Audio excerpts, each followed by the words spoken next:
시청자 여러분 안녕하십니까? VOA 뉴스투데이 시작합니다. 북한이 한국과의 남북 통신선을 일방적으로 차단한 데 대해 미국 내 전직 관리들은 북한이 과거 수법을 반복하면서 한국을 압박해 더 큰 양보를 얻기 위한 의도라고 지적했습니다. 국무부는 북한의 최근 행동에 실망했다면서 북한이 외교와 협력으로 복귀할 것을 촉구했습니다. 첫 소식 김칸희 기자가 보도합니다. 미국 국무부 비확산 담당 부차관보를 지냈던 마크 피츠패트릭 국제전략문제연구소 연구원은 북한이 한국과 북한을 잇는 모든 통신 연락선을 완전히 차단한 것은 남북 경협을 원하고 있는 한국 정부를 압박하는 것이라고 지적했습니다. 그러면서 이런 압박을 통해 미국과 한국의 동맹 관계에 균열을 내고 한국 정부로부터 더 큰 양보를 얻어내려는 의도라고 분석했습니다. I suppose that if South Korea were to engage in South-North economic cooperation in ways that were beneficial to the Kim regime, then they would resume communications. But they're using this as a form of blackmail to try to get South Korea to make big concessions. 크리스토퍼 힐 전 국무부 동아대차관보는 북한이 한반도의 위기를 가중시키는 과거 각본으로 되돌아가고 있다고 말했습니다.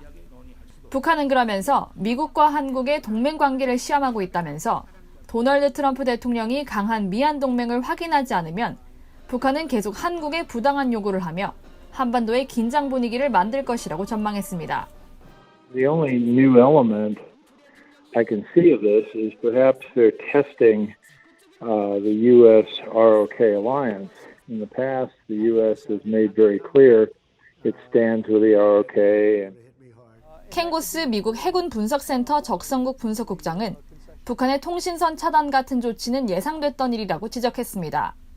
미북 대화 교착 상황에서 북한이 원하는 남북관계 진전은 어렵다는 것을 알고 있는 북한은 한반도의 긴장 상황을 만들면서 미국이나 한국으로부터 어떤 이익을 얻을 수 있는지 판단할 것이라고 분석했습니다. They're going to go into a communication blackout until they figure out what they're going to do with the United States. If the United States begins to engage with North Korea, they will open up the comms again with South Korea. 이런 가운데 미국 국무부 관계자는 북한이 일방적으로 한국과의 모든 통신선을 차단한 데 대한 VOA의 논평 요청에 최근 북한의 행동들에 대해 실망했다고 밝혔습니다. 국무부 관계자는 그러면서 미국은 언제나 남북관계의 진전을 지지해왔다고 밝혔습니다.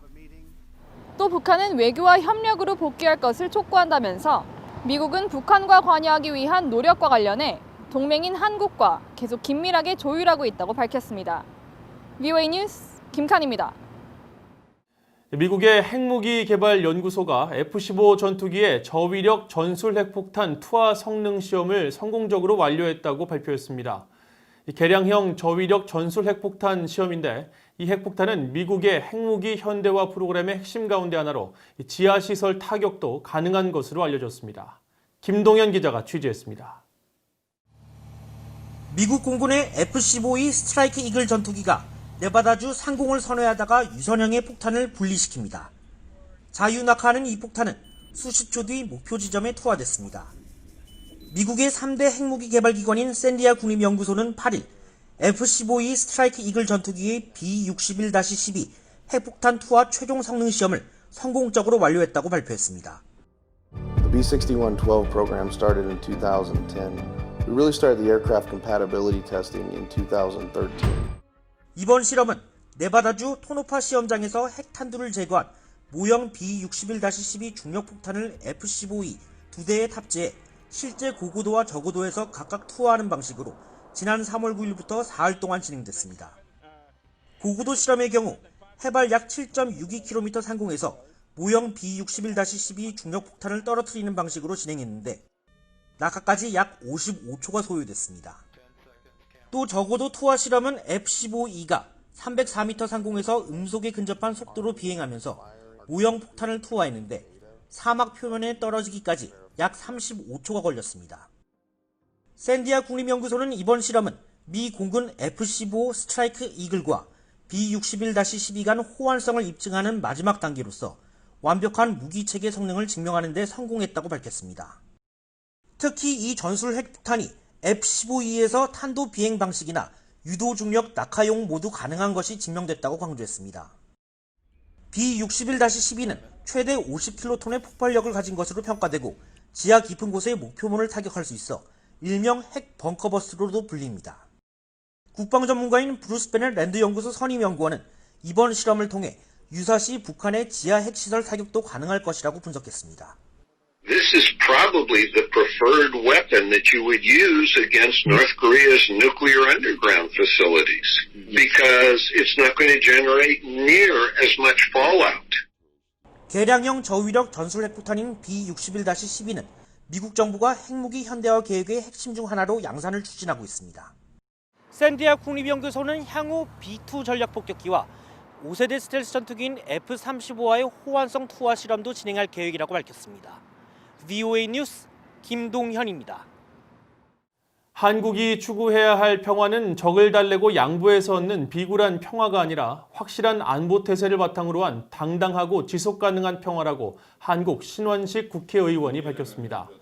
한국 합참 작전차장을 역임한 신 의원은 6.25 한국전쟁 70주년 회고와 반성이라는 주제로 9일 국회에서 열린 세미나에서 기조 발언을 통해 국가가 국민에게 제공할 수 있는 최대의 복지는 튼튼한 안보라면서 이같이 말했습니다. 김종인 미래통합당 비상대책위원장도 축사를 통해 전쟁 당시 미군과 함께 목숨을 건 국군 장병들이 없었다면 오늘날 대한민국은 존재할 수 없었다며 6.25 전쟁의 의의를 재평가하는 계기로 삼아야 한다고 지적했습니다. 세미나에 참석한 강신길 대한민국 수호예비장성단 공동대표는 2018년 남북 군사합의 체결 이후 국방과 안보 분야에 허점이 많이 노출됐다면서 엄연한 남북 군사적 대치 상황에서 주적이 없다고 믿고 경계에 방심, 방관하는 군 지휘관들을 엄중히 문책해 기강을 바로잡아야 한다고 주장했습니다. 북한에 의해 납북된 일본인 요코타 메구미 씨의 가족들이 메구미 씨의 아버지 요코타 시게루 씨의 사망을 계기로 국제사회가 북한에 대해 더 강한 제재를 가해 일본인 납치 문제를 해결해 줄 것을 호소했습니다. 메구미 씨 가족들은 9일 일본 국회의원회관에서 기자회견을 열고 아버지의 타계 소식을 듣고 북한을 더 용서할 수 없게 됐다면서 이념에 관계없이 모두 일본인 납치 문제 해결에 나서달라고 말하고 일본 정부의 구체적인 성과를 조속히 내달라고 촉구했습니다. 앞서 아베 신조 일본 총리는 지난 5일 시게루 씨가 별세한 뒤 메구미 씨의 송환을 위해 모든 일을 했지만 아직도 실현하지 못했다면서 깊은 슬픔을 표하고 메구미 씨를 비롯해 납치 피해자들의 귀국을 실현하기 위해 과감히 행동하겠다고 밝혔습니다. 유엔 안보리 대북제재위원회가 세계보건기구 WHO와 유진벨 재단이 신청한 대북제재 면제를 승인했습니다. 대북제재위원회는 지난주 WHO에 서한을 보내 백신 예방 가능 질환용 실험 장비 등의 북한 반입을 허가해달라는 WHO의 요청 2건을 승인했다고 밝혔습니다. 앞서 WHO는 북한 보건성의 요청에 따라 백신 예방 가능 질환을 위한 실험실 장비와 중환자 치료 장비, 혈액봉투 제조 공장 설치, 다제내성 결핵 진단 장비 등을 북한에 반입하려 한다는 내용의 신청서를 냈습니다. 또 유진벨 재단은 다제내성 결핵과 광범위한 내성결핵 관련 프로그램의 유지 등을 위해 필요한 물자 수송을 허가해달라는 신청서를 제출해 5일 최종 승인 통보를 받았습니다. 유진벨 재단에 허가된 물품은 환자 치료용 품목 245개와 결핵 초기 진단 장비 등이며 위원회는 신종 코로나 바이러스 사태를 감안해 제재 면제 기간을 6개월에서 1년으로 연장했습니다. 이상으로 VOA 뉴스투데이를 마칩니다. 시청해주신 여러분 고맙습니다.